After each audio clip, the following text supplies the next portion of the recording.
Pick up where we left off. Right about there. Yes. We talked a little, we kind of covered intramembranous ossification. Remember, that's basically you're just kind of laying down bony matrix like right in the middle of connective tissue, right? That's because those mesenchyme cells basically convert into osteoblasts and they start laying down tissue like right there in the middle. And then you start to sort of like surround blood vessels, and that traps blood vessels into the bone and stuff like that. And so that's kind of where we left off. And those are the two different ways of bone, right? Bone production, ossification. We have intramembranous, things like your patella, your flat bones, things like that.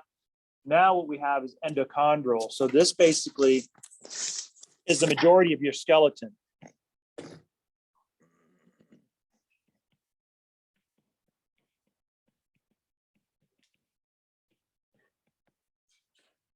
And so when you're looking at endochondral ossification, what you're talking about is fetal skeletal development.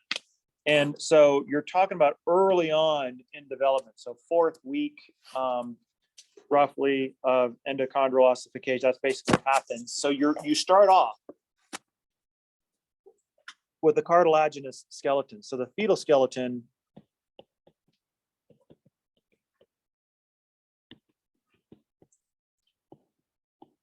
starts as a cartilaginous one.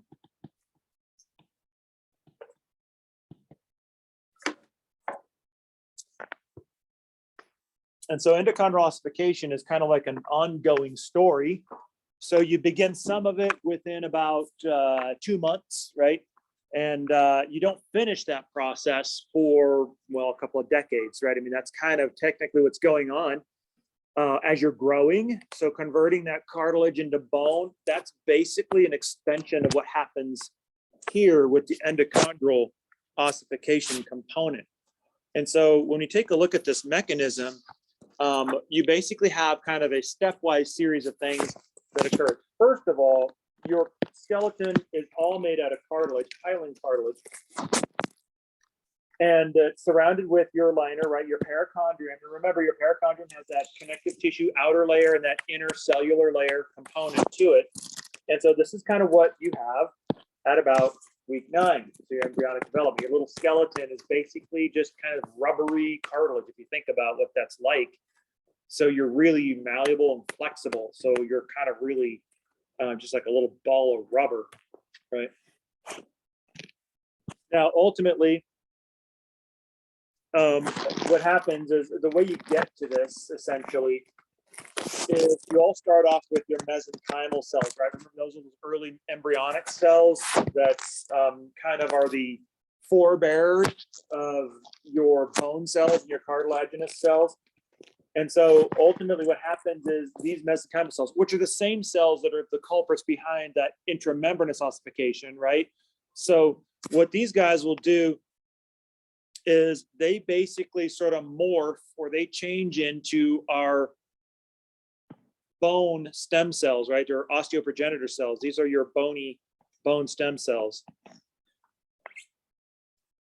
And then they will basically spit off and create a generation of chondroblasts. And of course, from there, you're laying down hyaline cartilage for a living. So once you create those chondroblasts, then you start laying down that cartilage. So this is actually how your bones get started. So if you think about it, it's, I mean, intramembranous ossification and endochondral ossification is kind of they're similar in the sense that the way it all gets started is kind of the same, right? You basically have stem cell population that sort of is in the middle of, well, non-cartilaginous or bony tissue, and you have to basically morph or change yourself into some sort of a blast cell that will lay down your matrix. The difference between intramembranous ossification and endochondral ossification is an intramembranous ossification, you morph into an osteoblast and you start laying down bony matrix right away in the middle of your connective tissue. With endochondral ossification, you have a little bit of a preliminary step in the sense that you don't make osteoblasts, you make chondroblasts first. And so what you do is you lay down kind of like a little bit of a precursor framework in your cartilaginous mold. And that's for a very good reason. right? Because if you think about the sorts of stresses and contortions that you have to go through when you're an embryo, there could be a lot of, basically physical torsional stress on you, especially when you're being born, right? I mean, you're being smashed into this little canal and you're just basically being squeezed out. I mean, so it's like you're basically kind of crumpled up and then you sort of pop out the other end and you sort of like spring back to your original shape. Okay, that's maybe a little too graphic, but right, that's kind of what it is. So that means you can't have permanent continuous structure because otherwise you're never going to fit through the birth canal, right? And so there's a reason why you start off with a cartilaginous sort of a blueprint, if you will, is because you want to lay down and sort of sketch out. It's like a good artist, right? A lot of times artists will not start just painting straight off. A lot of times they'll just take a pencil or something like that and they'll just kind of do a bit of a sketch, a little bit of a framework just to give them an idea of where they want stuff to lay out. And they'll just kind of sketch it and then they'll paint over the sketch as they're basically saying, it's like, oh, well, I want this over here and I want this over here. That's kind of what you're doing here with your whole skeleton, is rather than just going straight to it and going straight to the bony matrix, which you could if you wanted to, you want to do a bit of a sketch out, right? Because you want to make sure that everything is positioned and oriented just so, because you only really have one shot at this. If you screw this one up, then it's bedlam from here on out, right? So you want to kind of make sure you sketch this one out. That's the reason why an artist does that little preliminary scratch out on the canvas before they start painting, is because they want to make sure it's like, listen, I only got one. Once I put the paint to the canvas, there's no return there, right? It's either I like it and I keep it, or it's going into the trash bin, right? So in order to make sure you get it right the first time, you sketch it out to just make sure your plans are well organized and well thought out. And that's what's happening here. That's the big difference between these two, is you're sketching this one out first with cartilage. And so rather than laying down osteoblasts, you're not laying down osteoblasts, you're laying down initially chondroblasts. And that's the reason why you're laying down that hyaline cartilage. And so what that basically means then is that you have this cartilaginous skeleton that remains that way for a good long period of time. So on to the next step of endochondral ossification. So let's imagine the time has come and you're largely ready now for not yet to be born, right? That's not what I'm talking about. That's not very ominous, right? But the time has come for you to start moving toward kind of solidifying this, right? You want to start moving toward cartilage to bone. And you're doing this in about the first 3 months or so to varying degrees. And so you're starting this process. You don't have to finish this out. Like we said, it doesn't finish out for a couple of decades, right? But you're beginning this process. And so the first thing that you have to do then is the beginning of ossification. So the first thing you'll notice is a couple of changes here at this particular step. The second step is the formation of a bony collar. And this is like your initial bony matrix that's being laid down. And you can kind of see this here. You can see how your perichondrium is giving way to a periosteum. If you think about that, think about what we talked about in terms of the structure of the periosteum versus the perichondrium. Both of them have a connective tissue outer layer. Both of them have a cellular inner layer. Both of them have similar cells in that inner layer, right? You have the clast cells, you have the blast cells, and you have the osteoprogenitor cells. So there's not actually a lot of difference between the periosteum and the perichondrium. So you would imagine it's going to be much of a reach to convert your perichondrium into a periosteum. Literally, all you have to do is for the osteoprogenitor cells, which are already part of that cellular layer of the perichondrium, to make osteoblasts instead of chondroblasts. The second you do that, you've created a periosteum. And that's what's happening here. Notice it all starts with that. It all begins with that formation of the periosteum, because once you have the periosteum, you have the osteoblasts in that inner cell layer. They can start laying down new bony matrix. And that's exactly what you see. You see this little thin strip of bony matrix is being laid down, and that creates like a little bit of a collar that's in that little region. And so that's the first bone that you get. But largely, you are mostly cartilage still. And this bone is like woven bone. So it's not like, you're not ready to walk on this yet. right? Right. But the other big thing here that I want to point out is this piece down here.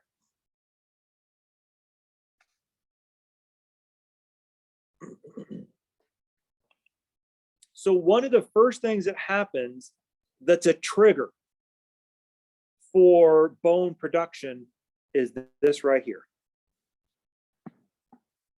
So what happens is cartilage will become calcified. So you'll have this calcified cartilage, and that's a trigger. This is the trigger for ossification.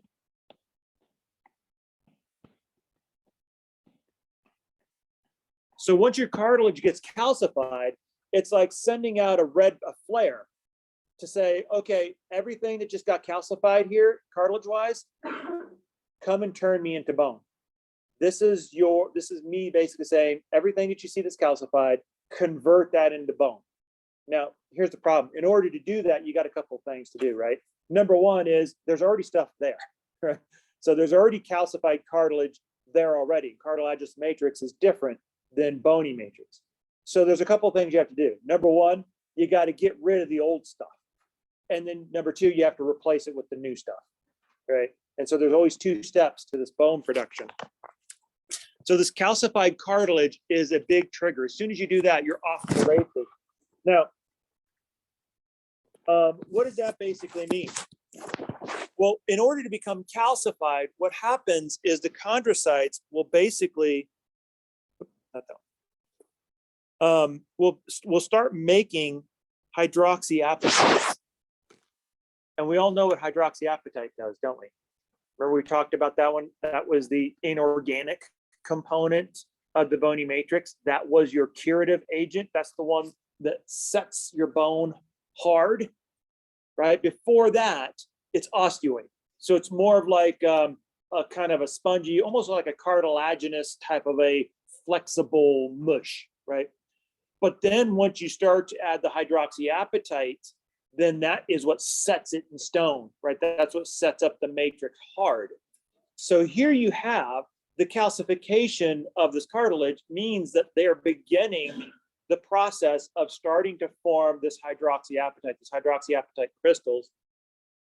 And you're starting to see these occur now in this cartilaginous matrix, which is what we mean when we say calcification, right? So calcification is always intended in boneology to mean the production and deposition of hydroxyapatite.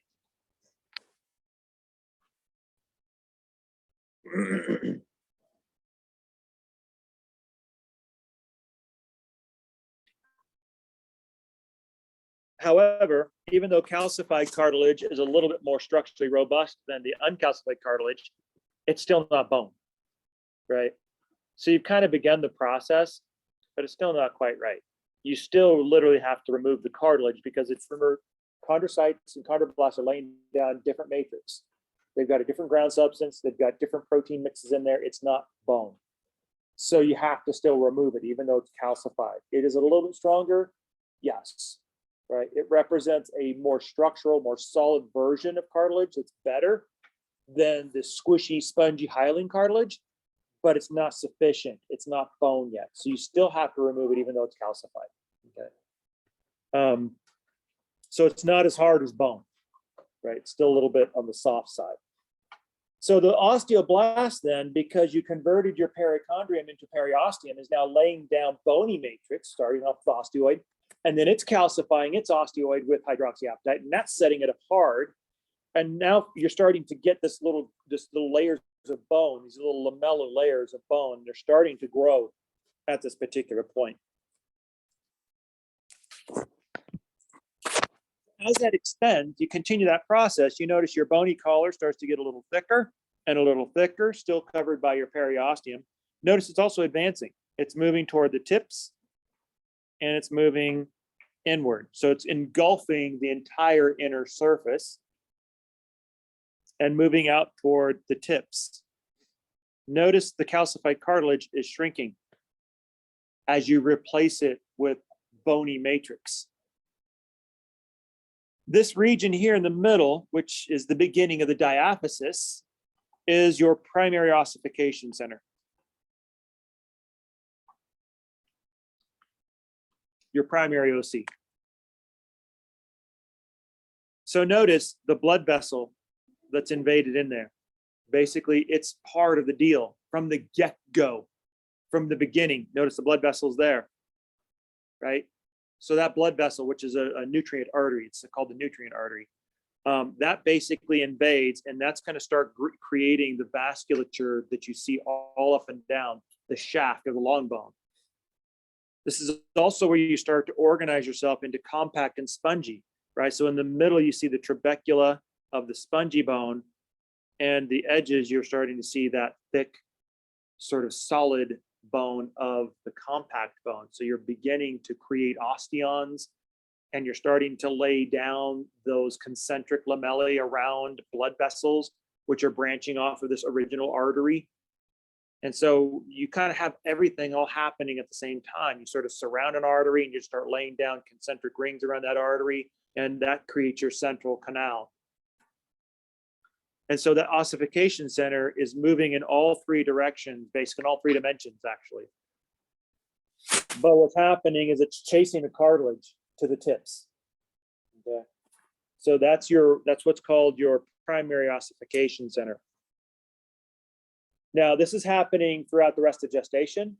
This is also happening to varying degrees, pretty much throughout your entire growth phase. So this is basically where we start to see the combination.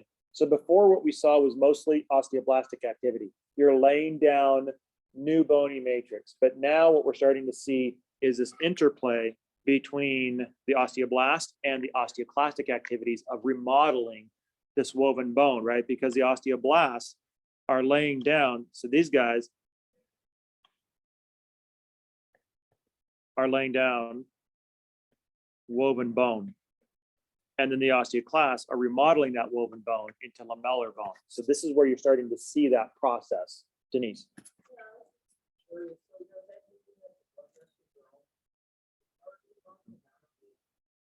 Yeah, right, because the ends are cartilage, and cartilage is avascular. Partly because of this reason. Because as you start off with the cartilaginous background, what's happening is the blood vessels are invading the bone production area, feeding those osteoblast cells as they advance. But notice it's not supporting the cartilage. Exactly, right? So you're replacing the cartilage. So what you're doing is you're feeding the bone cells, and the bone cells, being a well-fed army, always beats a poorly fed army, right? There's entire wars that have been won and lost on supply. Something as uninteresting and unfascinating as just poorly supplied army, right? And we've got one going on right now, right? Russia versus Ukraine. Well, considering the size differential of a major G20 country versus a not so major G20 country, the big boy is getting it handed to them. So that's because Russia has notorious problems with shortage in supplies, and it's showing in their military. Yeah, right. And it's always been a problem in Russia, regardless of the government that's been involved. So this is basically happening through adolescence. So as you kind of go through birth and you sort of growing up, you kind of keep advancing. So you can see that slowly over time, you're sort of solidifying this sort of compact bony collar. You're sort of clearing out the middle portion. Notice all the blood vessels now that are there. Lots of branches going on in there now. This is your medullary cavity. Sort of as you clear out that space, it starts off as spongy bone, but then the osteoclasts get in there and sort of tear it all out and sort of remodel it. And so the same thing's happening here. So the osteoclasts are coming in here and remodeling that woven bone that's originally set down in the collar and replacing and allowing it to be replaced with that more structured, compact bone structure. So when we study bone structure and we study the osteons and all that sort of stuff, that is a finished product. That's not the way it got there, right? So that whole trajectory from woven bone to remodel to lamellar bone. That's what's happening at this point in time. That's an ongoing process, but you can see what also happens later on is this particular region here in your growing epiphysis, this becomes calcified. So that basically means that you get calcified cartilage now in the middle of the epiphysis, which basically means come and get me, right? It's kind of like wearing a bunch of meat on yourself to a hungry lion, right? It's like it's dinner time. For some reason, there's like an image of Homer Simpson that just flashed in my head right about then, because I could totally see Homer doing that. I think he actually did do that in one of his episodes. But anyway, that's right. So this is basically, notice you see also, here's the trajectory you see. You see calcification. Then that's followed oftentimes by vessel invasion. Notice there's a vessel that invades after every single time, and then you get blast formation. That's typically your conquering strategy, right? You calcify first. That means you're ripe for the taking. And then comes your supply lines. Any good military operation, if you look at the tactical people, you don't lead with troops, you lead with supplies. You make sure that whatever activity or whatever aggressive move you're going to be taking, that your aggressive move doesn't outstrip your supply lines. So you make sure that you have the supplies to support the troops, because otherwise you're just sending them to the slaughter, right? And so you always make sure, and this is the uninteresting stuff. This is the stuff that nobody ever reports on, but the tacticians in the military are setting this all up. They're basically, listen, we need this operation. We need to plan to be there for a certain amount of time. And we need to make sure that we have the supply lines in place to support those troops, so that once the boots are on the ground, they don't have to worry about their supply lines, right? And that's the direction you lead. So before you get the boots on the ground, you make sure they're well supplied, and you make sure that that's fertile territory for taking, right? That's basically a pattern of conquest. So now what do you have? Well, in this particular situation, now what you've got is a two-front war, which is never a good idea, right? Ask the Germans how that went for them, right? Right? I mean, so now you have a secondary ossification center that's happening in the epiphysis. And now you have your primary that's still pushing toward the tip. And now you have a secondary that's now starting to push and squeeze this cartilage that's here in the middle. Some of it is calcified, that's being pushed up by the primary ossification center. And then you have this little halo of ossified cartilage that the secondary ossification center is now starting to push in all directions. It's pushing it out toward the periphery, and it's pushing it into sort of the sandwich zone, right? Heading where you see the primary and the secondary basically getting ready to sort of collide. This is kind of the same thing that the Allied forces did to the Germans, right? I mean, the US and British in Europe were pushing through France into Germany, and the Russians on the other side were pushing from the east, heading west, pinching the Germans from both sides, right? Which is the reason why two-front wars are horrible. I mean, ask any country that's ever had to fight a two-front war. There's not many of them. Most all of them have failed, right? Because especially at that magnitude, the Romans got themselves into a couple of those as well, and it never went well for them either. So now what you have is kind of going through your childhood, basically, is you kind of have the expansion of bone through your diaphysis, and now beginning through your epiphysis and pushing forward. And then, of course, once you get to be an adult, then you're done. So basically, all of your cartilage has largely been converted completely to bone. You have some vestige of that cartilaginous line in your epiphyseal line, which is all bone now. And a lot of your epiphysis is spongy bone. And the last holdout, if you will, of cartilage from your fetal cartilage days is your articular cartilage. This is that strip of cartilage that basically lined your bone and is still there. And the reason why this never calcifies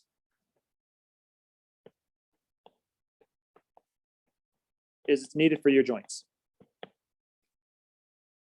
So you keep this one because you want to have a little bit of a layer on your bone so that it can articulate with the next bone in line without having to go through the relatively rather uncomfortable sensation of having your bone grind on another bone. By the way, cartilage on cartilage is actually painful enough. And actually most arthritis is actually cartilage on cartilage, it's not even bone on bone. So that's actually, so even cartilage on cartilage hurts. Bone on bone would be excruciating. That would not be a lot of fun. So that's the reason why you keep that one. And that's also the reason why you're not growing anymore, because you got nothing else. You got no more cartilage to convert over, okay? So let's take a look at, yes, is that a question, Anthony? So if you like break a bone, does it have to go through the ossification process again? Mm-hmm. Yeah, every time you break a bone, you're basically kind of recapitulating the ossification process, and you're kind of in a lot of ways recapitulating to a shorter or kind of more of abbreviated or abridged version the entire endochondral process, right? Because remember, when you're wound healing, you always start off by crisis management first, right? Just fix it however you can, just make it stop, right? Just stabilize it as quickly as you can, but it's not the permanent fix. And then you kind of progressively add in a more permanent version of that until eventually you get to the ultimate long-term solution. Okay, and that's a common wound healing thing. We do the same thing with crisis medicine, right? I mean, when somebody's in trouble, like you're an EMS or something like that, your first goal is just stabilize, right? Just stabilize the vital signs, make sure that this person's going to live long enough to get to the emergency room. But anything you do is not intended to be a long-term solution. It's just, listen, my only job here is to just keep you alive for the next 30 minutes. That's it, right? And then what you do is you basically say, okay, now we got to make sure we kind of get you through the night. And then eventually you start to work on the long-term solution, which is like, okay, the permanent fix of this one is going to be more of a longer chronic commitment, right? And so it's kind of staged that way. So basically, when you take a look at bone growth, you have two different types of growth. So ultimately, it's always going to occur at your epiphyseal plate, because that's just where you grow in terms of length, right? And so you have 5 different, so we'll take a look at the epiphyseal plate up close, because that's actually how we're going to grow on bone. So we'll look at the different 5 zones in that epiphyseal plate itself. But one of the things it requires for bone growth is oftentimes interstitial cartilage growth, right? That's basically growth within tissues.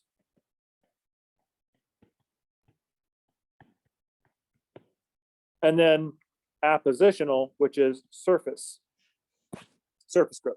So notice, similar theme, isn't it? We kind of talked a little bit about that, right? You had kind of that intramembranous sort of thing versus appositional. So you either lay down on the surface or you kind of do it from within, right? So in between, and we kind of saw that with lamella as well.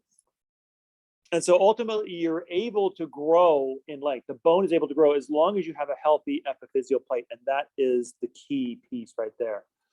The reason why you stop growing at the age of whatever it is, 18 or so, right? So you're growing mostly between, puberty, once puberty hits, until you're maybe 18ish or so. Some people keep growing until they're 20 or 25 is pretty rangy, actually. If you're growing when you're 25,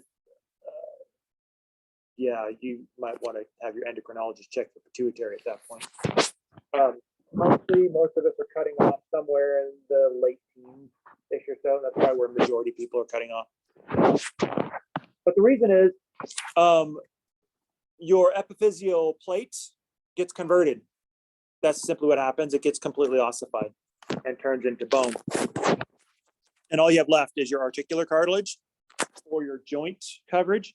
And at that point, all you can do is appositional growth. That's surface growth.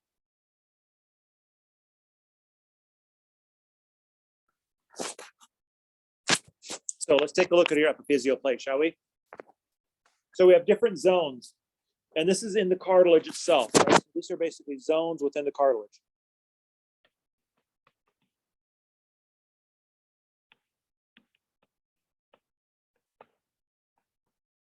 So the epiphyseal plate is oftentimes referred to as our growth plate. So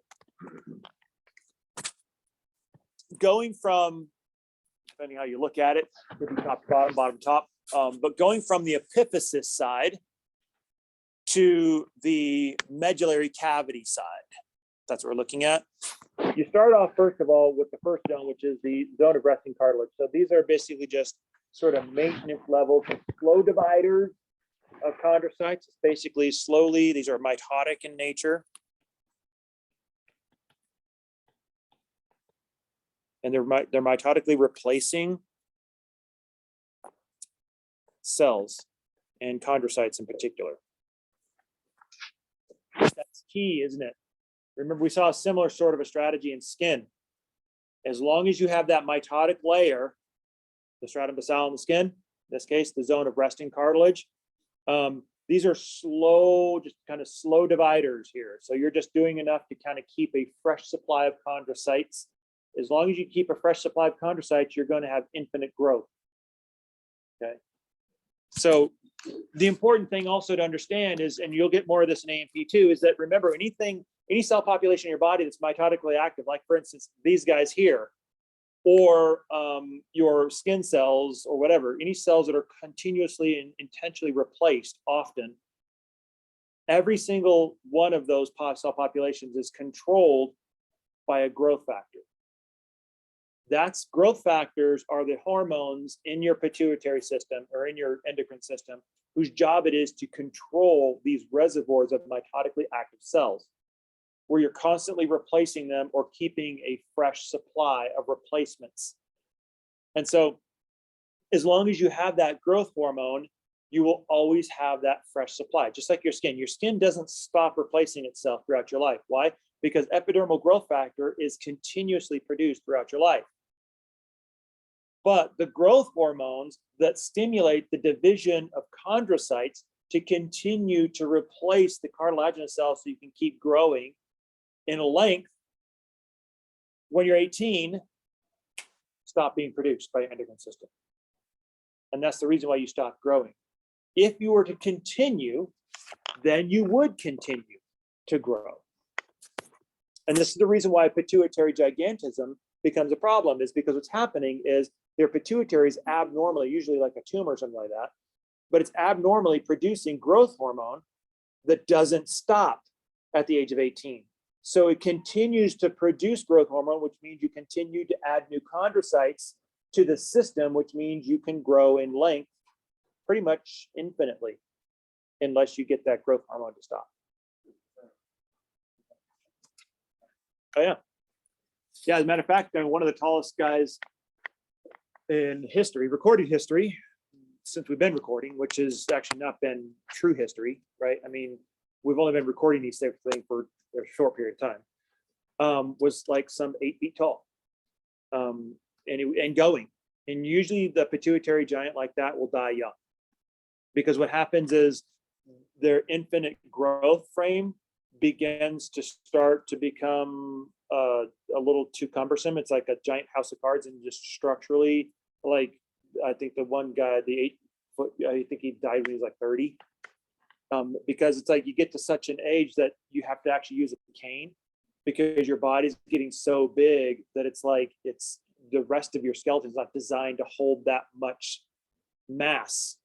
And not only that, but you start running into other problems, because typically if you're a pituitary giant, that means that there's other hormones that are fouled up too. So you're probably an endocrine mess if you're a pituitary giant. So there's other issues involved in there as well, but you also start to exceed the size limits of your cardiovascular system, right? So when you start getting that big, it's like, wait a minute, you're still working with a cardiovascular system that's only designed to maybe peak out at 7, and here you are heading toward 9. So we just don't have a system that's rigged to stabilize that. So you start to run into global organ problems because your organs didn't grow bigger, your body did. So you're having a harder and harder time keeping your body functional, and eventually that catches up with you. What about the opposite? Like, you know how there's little people, I don't know where he's from. I think he's from like Russia. He's like the really small guy. He's like really famous. Well, there's a lot of really famous little people. Yeah. Peter Dinklage is probably one of the more famous ones right now. Warwick Davis was of a generation ago. He was a pretty famous one. When you're talking about small stature, there's two things that you have to differentiate. There's just small for small versus achondroplasia, which is actually a genetic disorder, which is a different ballgame. And the way you tell the difference between the two is in achondroplasia, it's not just that you are small in stature, but the body proportions are also disproportionate, right? So like, for instance, your torso length relative to your height is kind of misaligned, or your limb length is misaligned. Like, for instance, for the size of your torso, your limbs have a certain ratio of length relative to the size of your torso. And in the achondroplasia, what happens is those ratios are out of whack. So it looks like an individual has abnormally short arms, for instance, that doesn't look like it's in proportion with the rest of the size of the body. Now that's to be compared with like a pygmy, who's all about maybe that big. But all the features of that individual are in proportion. So like if you were to measure the length of the limbs and the fingers and the torso, those would reflect the same ratios as somebody who was 6 feet. The only difference is everything's in proportion. You just shrunk it down by a couple of feet. That's a different ballgame. So those are two very distinct differences. Like not little people, more like people that are stuck in like small bodies. Like they're 30, but they look like they're 3 years old or something. Okay, so that one is, so there's another one that will give you small stature. Like that's where they So there's a couple things. So there's progeria, which is another genetic disorder. That's one where a very young individual will age astronomically. So somebody will look like they're a 70-year-old when they're only like 5. And so that's, you see that, that's pretty rare, but you do see that. And so that's a fascinating one actually, because it's like the whole body is aging acceleratedly, even though annually they're only like 5-6 years old, but their body is actually, the whole thing, like their entire body is actually aging like they're 70s. So it's like your whole cardiovascular, it's like all the things that you would see, like the ailments that you would see in an older person, like cardiovascular wear and tear and degradation, stuff like that, you see in somebody with progeria, which is fascinating because it's like, well, wait a minute, you don't just look old. It's like your body is actually aging rapidly, even though you're only like 6 or whatever. So, and that's a fascinating one. I think there's a lot of head scratching over that one because that's like, wow. It's like,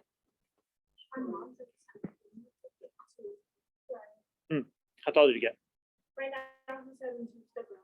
Yeah, how old is he? Okay, so that's not so bad. Yeah. So that means it must be a fairly mild disturbance in the pituitary. He might be taller now, but that's when my mom was married. Yeah, he's probably not going to live until 90. Yeah. So that's just. why he moved here with his mom when he was young. Because, like, I guess Is here. Yeah. One of those things. There's nothing you can really do about it because the pituitary is so critical that you can't just go in there and take it out. Right, and it's tricky to get to, right? Because where does your pituitary sit? Bingo, right there's your cell-turkic question. So I gave you your acetabulum question, and now you got your cell-turkic question. So you should, so now you should feel more satisfied, right? So more fulfilled, right? So I mean, how difficult would it be then to do surgery on your pituitary, right? And where's your cell-turkic? What skull bone? The sphenoid. And where's your sphenoid? Middle of your head. Yeah, it's like you have to take off your entire face plate and you'd have to kind of fish around in there a little bit, right? And you get, I mean, so you can't get to it, right? Without doing major damage. So that's the reason why if you're a pituitary, it's like, well, sucks, but this is kind of it. You don't really have much that you can do about it. You have to just manage it,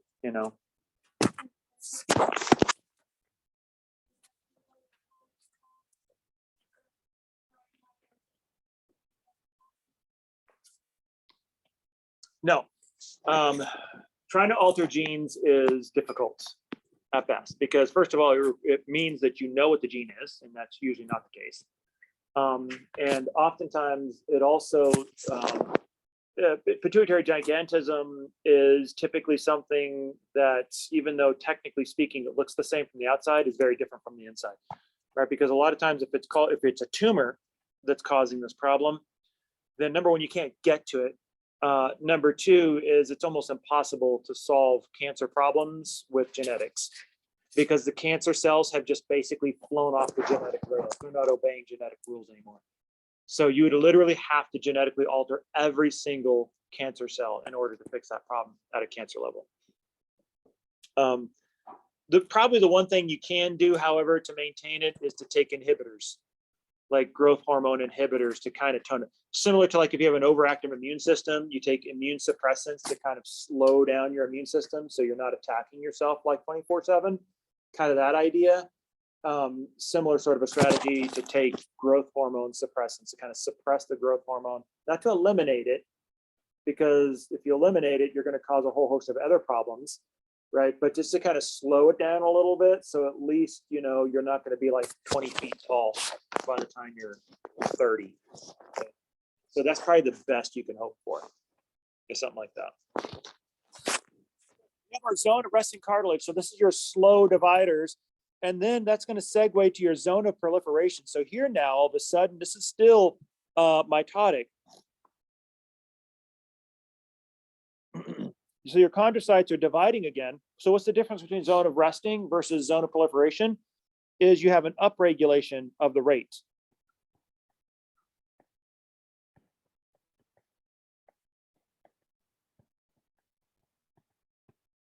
So your cell division rate goes way up. So now instead of this sort of sleepy kind of, you know, it's summertime and easy, the living is easy kind of a mode, now all of a sudden you kick it up a notch and you start to really turn this into hyperdrive. So you're belting out cells now, this zone of proliferation. And not only that, but these cells that you're creating are laying down new cartilaginous matrix tissue. So this is an area where you replace cartilaginous tissue. And of course, as you're laying down new cartilage, what's happening? You're creating little cartilage cells that are inside their little lacuna, right? So you kind of lay down your cartilaginous matrix and you got your little cartilage cells inside their little lacuna. So that's basically what's happening in the zone of proliferation. You're upregulating everything. Then you segue into the zone of hypertrophy. This is where your chondrocytes have matured and then they enlarge. So basically the cells become bigger.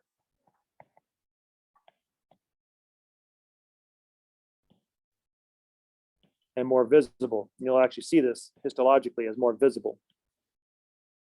So what happens after that? From the bell tolls. Next, the zone of calcification.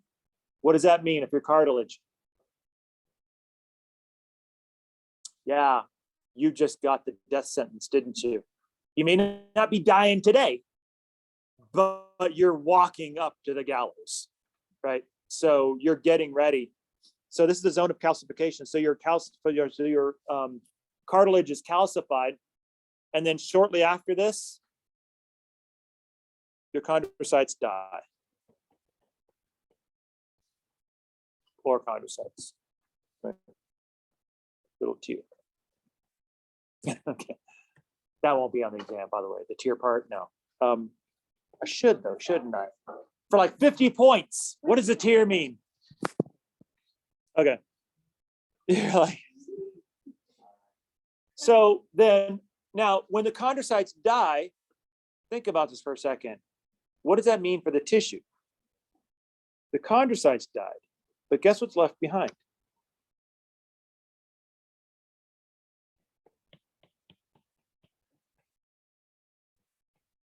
Empty lacuna. It's dead, right? But you still have the lacuna there. That didn't change. It's just who was in there died. But the lacuna is still there. So you have an open chamber. surrounded by this cartilaginous calcified now tissue. And of course, now that's the red flag, right? So the last part is your ossification, your zone of ossification. So ultimately then, what's going to happen is on the diaphysis side, what's going to happen is osteoblasts are going to move in and they're going to replace that cartilaginous stuff by bone. Think about it. It's kind of like taking over territory without fighting. And well, in a lot of ways, it's kind of what we did to Native Americans, right? So what went before us was smallpox, which wiped out entire villages. So when we showed up, we basically were like, oh, well, I guess we don't have to take this land from them because there's nobody left. They all died. And what's left over are the little villages and they're empty. So what's left to do? Take it over and turn it into Jamestown. Right? And that's basically the story of European colonization in a nutshell. Make no mistake, in colonization, there is always a have and a have not. And unfortunately, the history book's always written by the haves, right? If we had history books written by the ones who lost, I think we would see a completely different side of history. And in a lot of ways, you have to read both halves of that story to get the accurate story. So this is kind of like a lot going on here, maybe here, right? There's a lot going on here. So you can see, let me see, do I get a blown up version of this? No, of course not. My slide economy is that okay? So here's kind of like the whole shooting match, right? So here basically we have, and we've seen this before, haven't we? We've kind of seen this a little bit. So, so we see our primary ossification center kind of pushing forward and our secondary ossification pushing backward. And then in the middle is your sandwich, right? So that's your epiphyseal plate right there in the middle. And on an X-ray, you can actually see it. So you can actually see your epiphyseal plate right there. So it's that little dark spot right there. And then when you take a look at this, then what's happening is you have your basic thing, right? So you essentially have your bone lay down. So this is all, we've already seen all this stuff, right? You're laying down your osteocytes and your osteons and that sort of stuff. Your osteoclasts are digging it out and sort of relaying it down. So we've already seen all that stuff. I don't want to go back over that again. What I want to see is your, is this piece right here, right? So when you take a look at the growth plate, this is basically what you see. You notice you see the different layers of the cells, and that represents the zones of the growth plate. So what are those zones? Let's take a look at them here. So ultimately, here's your 5 zones. So zone number 1 is going to be your resting cartilage. So that's this piece right here. So here's your resting cartilage up here.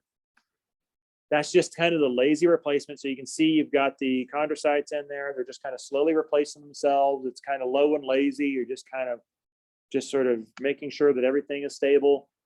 And then in zone number 2, this is where you kick it up a notch. You increase your rate of division. This is your zone of proliferation, right? In number 2, notice what you see. Lots of cells all stacked up. So you can see all these little cells here, but notice they're tiny. You don't see a lot of lacuna development. That's typical, actually, of a highly dividing tissue.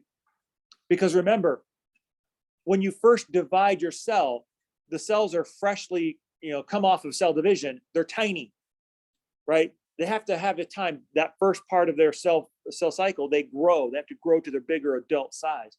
In highly dividing tissues, they don't have a lot of time to grow up. So they go like right into cell division. And so you have this sort of accumulation of really tiny cells because none of them have had a chance to actually grow up into their adult size. That's the reason why you see a bunch of these little tiny cells in the zone of proliferation. And they're also laying down more cartilage. Then in zone 3, this is where you get hypertrophy. So notice you have these big open chambers. You have the hollowing out of the lacuna. It's getting bigger. It looks bigger. And that's basically going to be this zone here. Notice you see an area histologically that's not taking up the stain. Why? Because it's all empty space. There's no tissue there to take it up. So that shows you that you have these big open chambers where ultimately some of these are beginning to sort of create these large sort of empty chambers because they're getting bigger and bigger and bigger. And then you kind of break into the zone of calcification, which is this area down here. And that's where your bones are dying, where your cells are dying. And you have leftover calcification. So that's going to be this region down here. And then of course, zone 5 is the zone of ossification. So that's your ossified bone. Notice what's happening. So in our histological graph here, pink equals bone. So what's happening is, notice the blue. The blue is cartilage. It's being replaced by the pink. You see the expansion of pink, the diminishment of blue. You see a lot of these little nuclei here. Those are the nuclei of your osteoblasts. So what's happening is these osteoblasts are invading these little cavities, these little evacuated lacuna cavities, empty cavities, tearing up the calcified cartilage and laying down bony matrix. And so basically what you have now is a new layer of bony matrix. So how do you keep this going? Number one is you keep these two active, because these are replacing new cells and new matrix, so you can push that down. So as long as you keep number 1 and 2, the zone of resting and the zone of proliferation going, you're always going to have replacement cells and tissue to replace so that you have new cartilage to convert to bone. The second you stop that process, everything will get converted to bone eventually, and you got an epiphyseal line at that point.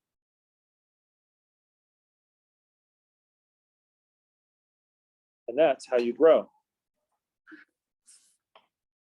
So what about the other side though, right? I mean, isn't that cartilage too? Think about it, right? When we saw the secondary ossification center, what we saw was kind of a two-front war. This explains the epiphyseal line between the medullary cavity and the epiphysis. But what about between the epiphysis and the articular cartilage, right? I mean, isn't there something going on there? Well, the answer is yes. You continue to expand outward toward the bone periphery.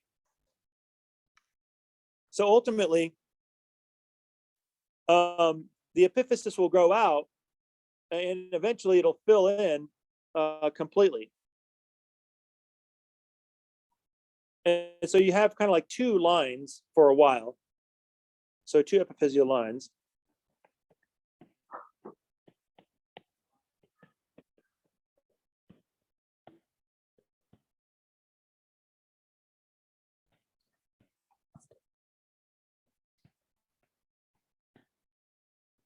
But the external fills in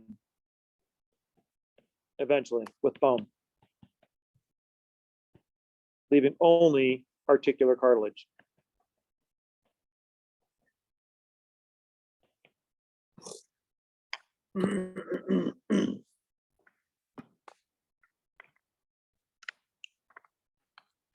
So ultimately then you have one which is continually adding new cells to the line, but the other fills in. So what that means is not only do you have growth hormone maintaining the zone of resting and the proliferation zone, but it's also very differential, isn't it? It's only maintaining that in this area, not in this area. So you have basically the certain amount of cartilage and it calcifies, but then once you replace all that calcified cartilage, you're done, because you never calcify that articular cartilage always stays there. So once you fill in that calcified cartilage, you're done. And you don't replace it like you do with the epiphyseal line. So the replacement is only happening underneath the tip. So not only do you have growth hormone supporting endochondral ossification, it's the growth at the epiphyseal line, but that growth hormone is being very differentially distributed to the epiphyseal line, not to any other area in the cartilage, because otherwise you would be getting growth from the tip as well. Right? So your bone would be like doubly growing. Now, as it turns out, that could also be a problem in pituitary gigantism, because we're just saying that there's just a growth hormone problem, that it doesn't stop growing, right? But if there's also part of that problem, if there's a disturbance in the distribution of the growth hormone, that could also create dual growth, right? Growth from the epiphysis out and from the growth plates in. That would be like a double whammy. So you'd be growing in length in two different directions. So essentially what that would mean is your epiphysis would be growing longer and longer and longer. And eventually you'd get this double-sided sort of diaphysis with this little strip of growing line in between. That would be really, really bad. That would be a really dysfunctional bone, right?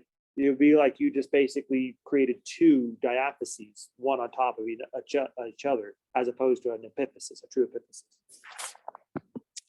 But that would be a problem that would be in distribution, not necessarily in production.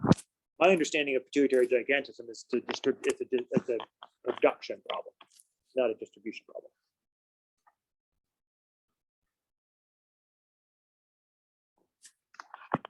So then once you fill out that tip of the epiphysis, then all you have is basically the epiphyseal line until it grows in after you stop growing.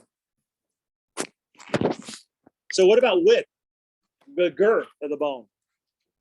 What about this one? Well, this one you can do too, only you have to do this one by the periosteum, right? So if you use your periosteum to basically lay down new bone. And so like when you're a baby, you've got these little bitty tiny bones, aren't they cute, right? Okay, maybe not bones aren't really cute, but so basically what you have here then is your periosteum will start to lay down compact bone. As it does, it lays it down on the outside. So it's like you're laying down these like little rings of bone like this, and you kind of continue to grow outward and outward and outward, just like a tree is extending outward, right? So when they say you're sprouting up like a tree, it's true, you are, right? And so notice what happens is as you start to move outward, then your osteoblasts are laying down, but your osteoclasts are chewing this back and sort of recalibrating it, remodeling it, so you have the same rough thickness of compact bone. It's just that your medullary cavity is getting bigger.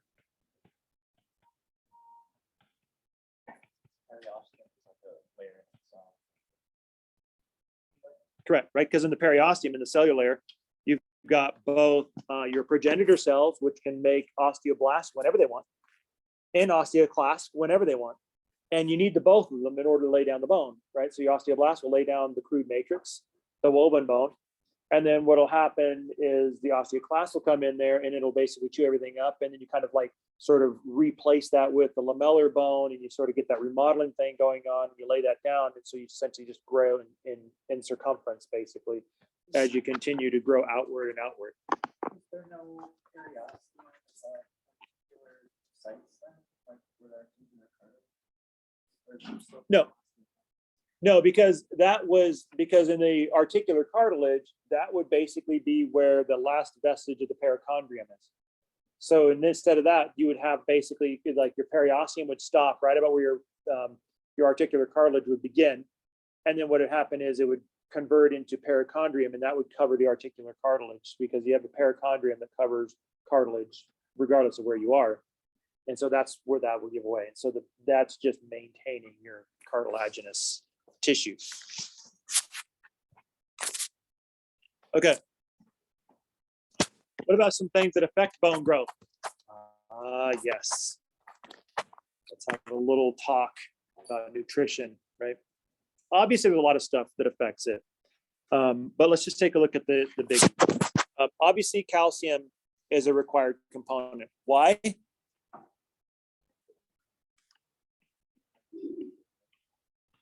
Yeah, it's part of the hydroxyapatite, right? You need that. I don't know how to spell that. Appetite. There it is. You get it, right? So just round off to the nearest word. Right. So that's needed for hydroxyapatite. So obviously you need that. You need collagen, proteins, and things like that in there, right? So you need all these nutrients and things like that to be able to just lay down your bony matrix, right? Just your osteoid itself. Vitamin D is necessary. Why? Because in vitamin D, it's necessary for absorption of calcium. Calcium, of course, is necessary for hydroxyapatite, which is your calcification of your bone. Okay. So if you have a lack of vitamin D, then you are moving into rickets territory. Basically become a resident of the rickets neighborhood. And this is a lack of vitamin D. So basically it means you're not going to be able to absorb as much calcium, which is going to affect your bone growth. It's going to have all sorts of skeletal deficiencies associated with it. And that's basically what rickets is. Osteomalacia, which is deficiency of vitamin D in adulthood. This basically can sort of create structurally substandard bones that aren't up to muster. They're not able to actually hold the load, right? And so that's always a problem. Vitamin C, what does vitamin C do for you? Well, vitamin C is necessary for collagen, which is part of the protein, which is part of the organic part of bony matrix. Yes? Remember that? This one's inorganic. Collagen is organic. And this is laid down along with the rest of the matrix. Collagen fibers are laid down by the osteoblasts as part of the bony matrix. And of course, you need that vitamin C in order to get that collagen production. Now, if you're vitamin C deficient, then you've got scurvy, you scurvy dogs, right? So this is a whole pirate thing. That was my pirate thing. That's just, so, right, that was great, right, wasn't it? So that's why I'm not talented. That's why I teach for a living. But anyway, I'm not delusional that way. I know my limits.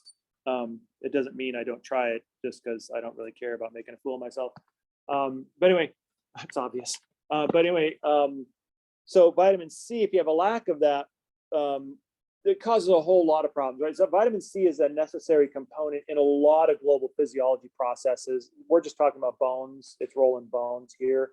But there's a lot of things going on. I mean, you need vitamin C for wound healing, for the maintenance of the connective tissue for your teeth, right? Because your teeth are actually held into your mandible and your maxilla through periodontal ligaments anchored to your actual bone. And so as long as those stay put, your teeth will stay in your head. But when you start to compromise the structural integrity of those ligaments, then that's when your teeth will actually come loose and fall out. And so vitamin C is an important cofactor in a lot of physiological processes throughout your body. It's incredibly important. And it's super, super easy to get a hold of because, well, it's like citrus fruit, right? I mean, who doesn't like a good citrus? I mean, the thing I love about citrus is there's at least a citrus that you're going to like. I mean, if you don't like lemons, go for the orange. If you don't like the orange, go for something else. And if you don't like something else, then there's other high vitamin C foods. It's a really easy one to get a hold of nutritionally.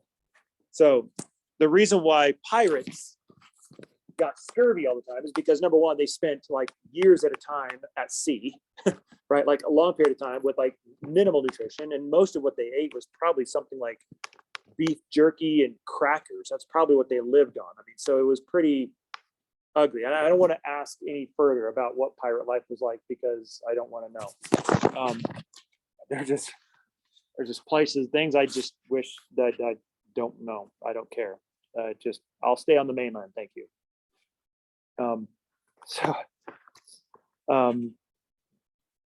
So what about other things that affect bone growth? Well, of course, we talked about growth hormone, right? So these basically will essentially create the cells necessary to drive all of this, right? So that's important. Thyroid hormone, this basically sets your basal metabolism.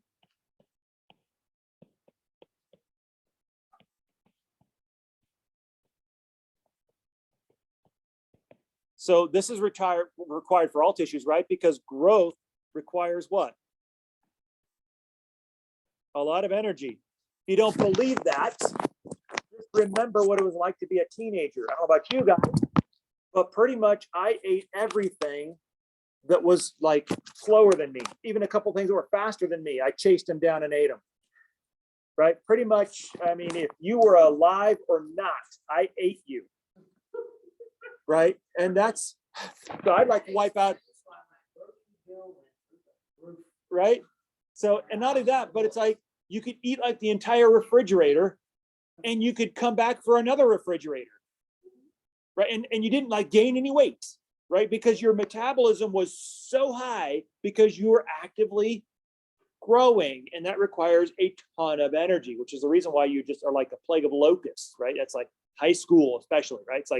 It's like teaching the locusts, right? That's there's a lot of reasons why I'm not in high school, why I don't teach high school. Number one, parents frown on using chloroform on your kids. And that's the only way I could teach high school. Yeah, that's the only way. Yeah, some would probably be like, hey, here, let me give you the bottle. It's like, okay, so I don't want to kill them. I just want them to like stop talking and just like sleep, right? So, right. So institute the high school nap, right? So that's a bad thing. So I know my limits, right? I can't do that. Don't ask me to do high school. Won't do it. Bad things will happen all the way around. Reproductive hormones. These are also big, right? Because in puberty, estrogen kicks in the secondary sex characteristics for females.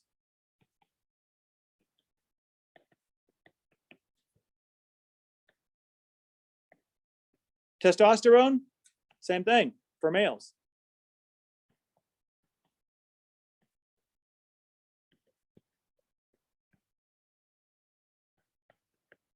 So this basically drives something in biology we call sexual dimorphism. What does that mean? Di to morph forms, right? So an organism that shows a clear, like a sexually dimorphic male versus female, like you can pick them out. You're like, oh, there's the male because the male looks different than the female. Birds are a good example, right?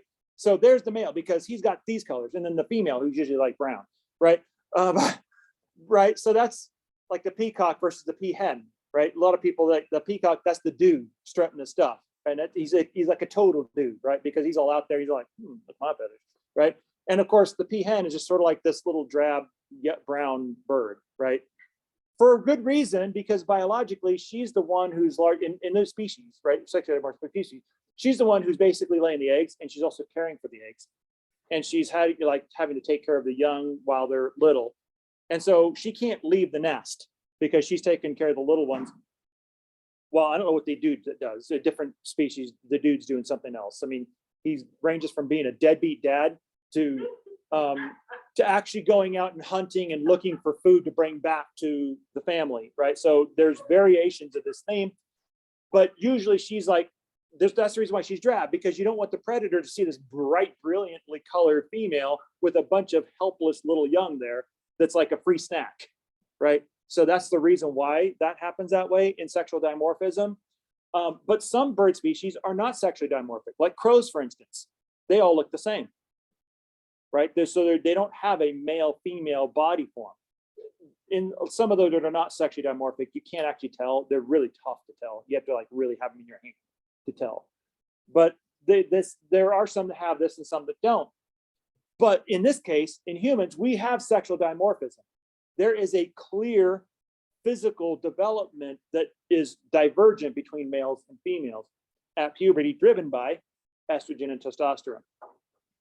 And so that's an example. That basically goes also to bone development and also to muscle development, which is the reason why when you hit menopause and women stop making estrogen, which is pro-bone development, bone maintenance, that's the reason why you start to run at higher risk for osteoporosis, is because now all of a sudden, endocrinologically, you're missing or losing that pro-bone maintenance aspect of estrogen, and it starts to sort of give way to the osteoclastic activity, which is what creates the osteoporosis.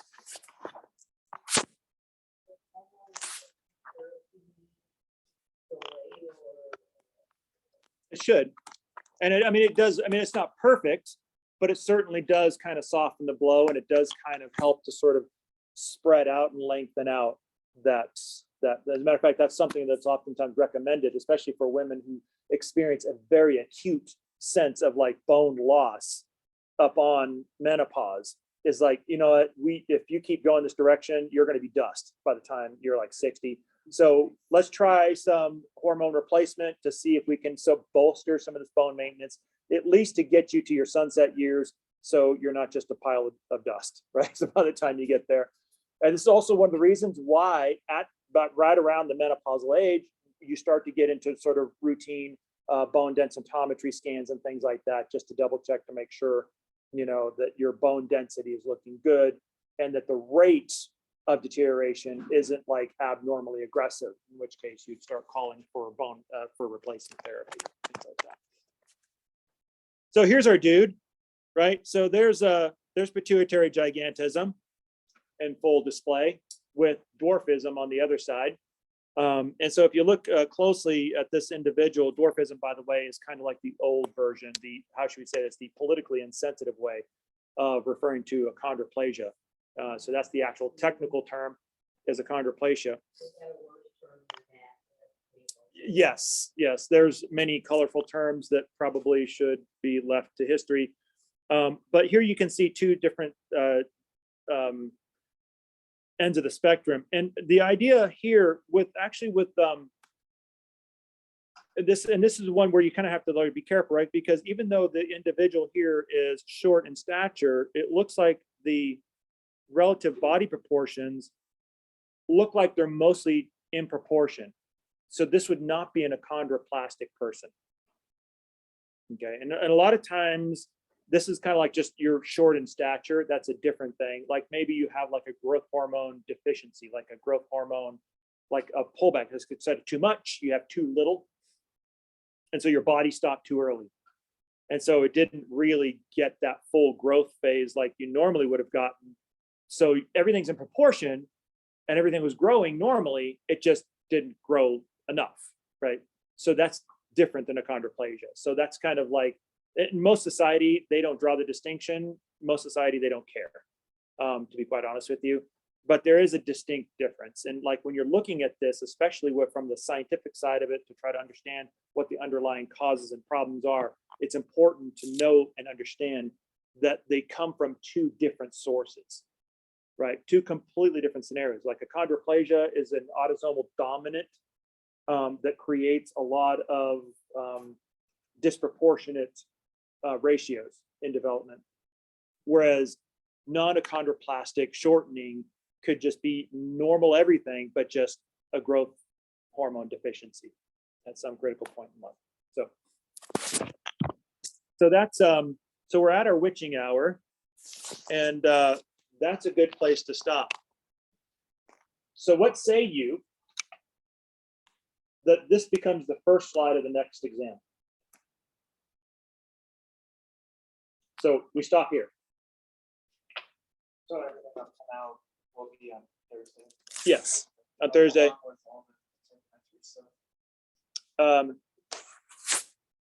Yes, because we had, what do we have? We stopped at the strata. That's where we stopped, right? That was the beginning of this next group, was the epidermal strata, the corneum, basal, that was the beginning of it up to this point here. And so what we'll do is we'll just roll the bone remodeling and the physiological aspects of bone, calcium, homeostasis, and that sort of stuff. We'll roll that one forward to the next exam. That make sense?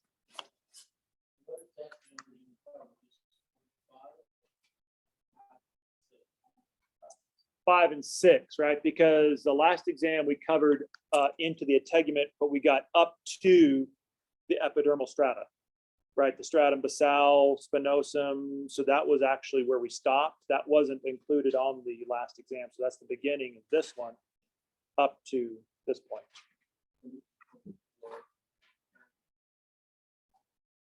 Well, that was more like in the middle-ish of 4 is what it was, more like.